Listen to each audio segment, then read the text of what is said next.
सर्व बहुजन आघाडीचा बाळासाहेब आंबेडकरांचा डॉक्टर बाबासाहेब आंबेडकरांचा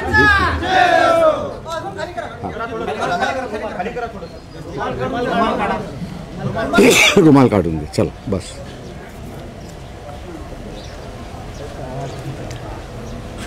सर्व नाराज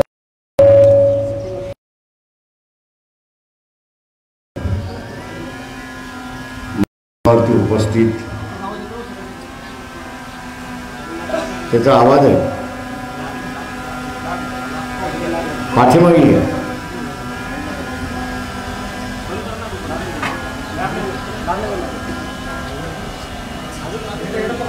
अजून मागे जाऊ देते. हा जाऊ दे अजून मागे.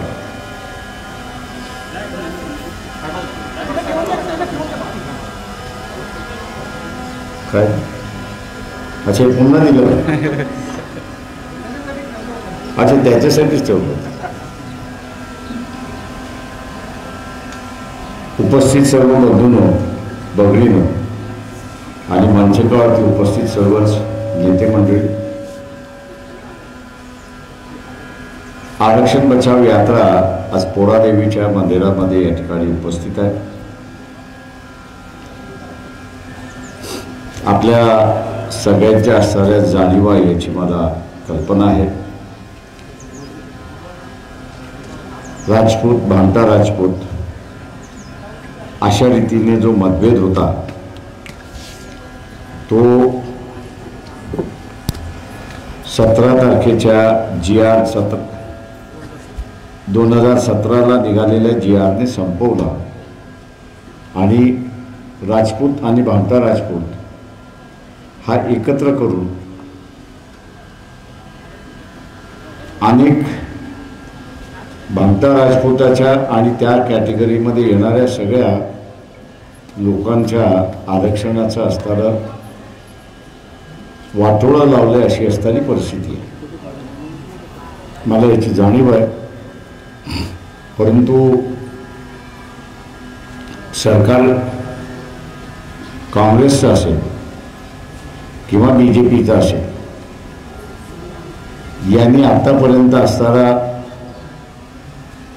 जुना जो फरक होता भामटा राजपूत आणि राजपूत याच्यामधला कायम ठेवला नाही, तर त्यांनी असणारा बंजारा समाज असेल, धनगर समाज असेल आणि इतर असेल यांच्यावरती असणारा अन्याय केला अशी असणारी परिस्थिती आहे. जाणीव आहे. इथे विधानसभेमध्ये जोपर्यंत मी आता आमदार म्हटलं तर मंत्री आपलाच आहे, दारवा दिग्रसमधले असणारे मंत्री हे आपलेच आहेत, पण हिंमत नाही ते कॅबिनेटमध्ये असणारा हा प्रश्न उपस्थित करावा आणि याचा तेढ लावून घ्यावा. असे जे बुचकळ्यात राहतात की धड समाजाबरोबर नाही आणि धड इतर कोणाबरोबरही नाही, अशी जी परिस्थिती आहे ती आपण असणारं टाळली पाहिजे असं मी त्या ठिकाणी मानतो. प्रतिनिधी आपल्याला मिळतात, नाही असं नाही. डॉक्टर BD चव्हाण हे हिंगोलीमधून उभे राहिले, ते 2-2.25 लाखापर्यंत पोचले. पण मी नमूद करतो की त्यांना फक्त त्याच्यामध्ये 2-2.25 लाखामध्ये म्हणता येईल की फक्त 30,000 हे बंजारा समाजाची मतं होती, की जेव्हा हिंगोलीमध्ये बंजारा समाजाची असणारी मतं ही कमीत कमी 3 लाखाची अशी असणारी परिस्थिती आहे. उमेदवार कुठच्या पक्षातून उभा राहतो आणि उमेदवार कुठल्या पक्षातून उभा राहत नाही, पण तो समाजाचा उमेदवार आहे आणि मी त्याला मतदान दिलं पाहिजे ही भावना जोपर्यंत आपली जागृत होत नाही तोपर्यंत आमदार जिंकणार नाहीत अशी असणारी परिस्थिती आहे आणि खासदारही होणार. उमेदवारी काँग्रेसमधली असेल तरच मी मतदान करेन, उमेदवारी शिवसेनेमधली असणार तरच मी मतदान करेन, उमेदवारी BJP मधली असणारी तरच मी मतदान करेन, ही जर मानसिकता बंजारा समाजाची असेल ते खोंगाट बांधून घ्या, हे तुम्हाला उमेदवारी देणारच नाही. हे तुम्हाला उमेदवारी देणारच नाही. आणि त्यांनी उमेदवारी दिली नाही तर तुम्ही निवडून कसं येणार? मी निवडून कसं येणार? उमेदवारी पाहिजे तेव्हा निवडून येईल. मी आज जे असणारं सर्व ओबीसीना ते समजावून सांगतोय की आजच्या विधानसभेमध्ये जी आता विधानसभा आहे त्याच्यामध्ये किती ओबीसीचे आमदार आहेत? किती आहेत? किती आमदार आहेत? 11 आमदार आहेत. आणि उद्याच्या विधानसभेमध्ये ओबीसीचं आरक्षण जाईल की ज्याच्यामध्ये विजेएनटीचं सुद्धा जाणार. त्याच्यामध्ये विजेएनटीचं सुद्धा जाणार आहे. काँग्रेस उमेदवारी देणार नाही, BJP उमेदवारी देणार नाही,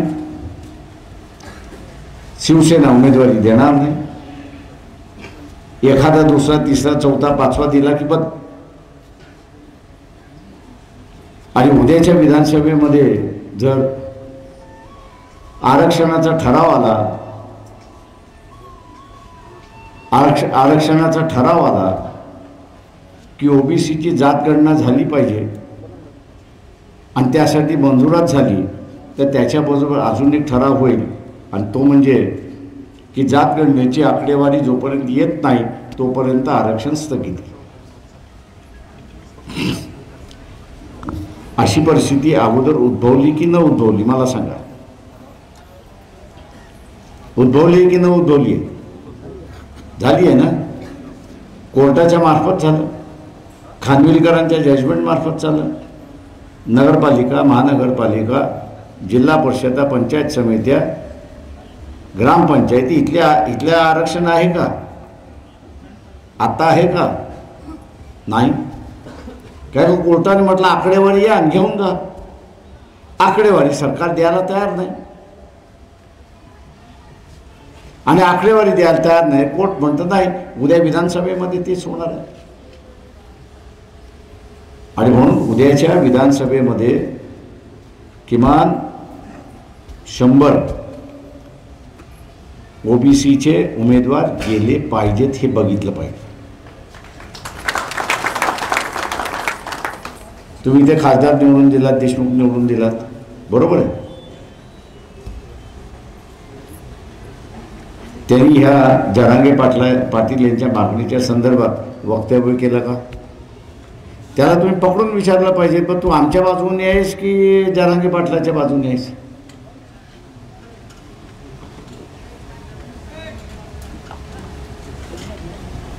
निवडून गेला तू आमच्या बाजूने आहेस की जरांगे पाटलाच्या बाजूने आहेस? ही विचारण्याची हिंमत आणि ताकद आपण त्या ठिकाणी ठेवली पाहिजे. या निवडणुकीमध्ये आपण बघितलं असेल की आदिवासी समाजाने एकनाथ शिंदे यांच्या उमेदवाराला मतदान दिलं नाही. का दिलं नाही? का दिलं नाही? एकही आदिवासीने मतदान दिलं नाही. का दिलं नाही? का दिलं नाही?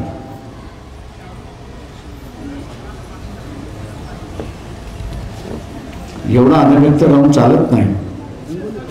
जे बरोबर आहे, ज्या उमेदवार होत्या त्याच्या यजमानाने एक आन डॉक्टरला नांदेडमध्ये संडास साफ करायला, जो डीन होता त्याला संडास साफ करायला लावलं. आन म्हटलं ठीक आहे, आमच्या हातात मताची सत्ता आहे, तुला झोपवतो, आणि झोपवलं त्यांनी. तर ही मताची ताकद आपल्याला सर उद्या 100 ओबीसीचे आमदार हे त्या विधानसभेमध्ये पाठवायचे आहेत. आणि ते 100 गेले तरच आपलं आरक्षण वाचू शकतं, नाही तर अजिबात वाचू शकणार नाही. शरद पवारांची घोषणा काय आहे मला सांगा बरं, काय घोषणा आहे? वर्तमानपत्रामध्ये आली, टीव्हीवरती आली, सगळीकडे आली, काय घोषणा आहे? 225 मराठा आमदार ते निवडून आणणार आहेत. 57 आरक्षणाचे जागा आहेत. 225 आणि 57 किती झाले? कोणाचं गणित चांगलं आहे?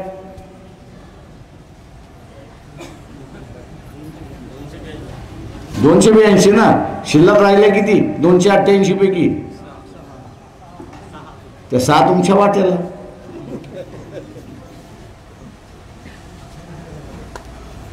तेव्हा ओबीसीने आपल्या डोक्यामध्ये या इलेक्शनच्या वेळेस पूर्णपणे खुणगाठ बाकी पाहिजे की मी ओबीसीलाच मतदान देणार. आणि ओबीसीला मतदान देत असताना कुणबी मराठ्याला मतदान देणार नाही.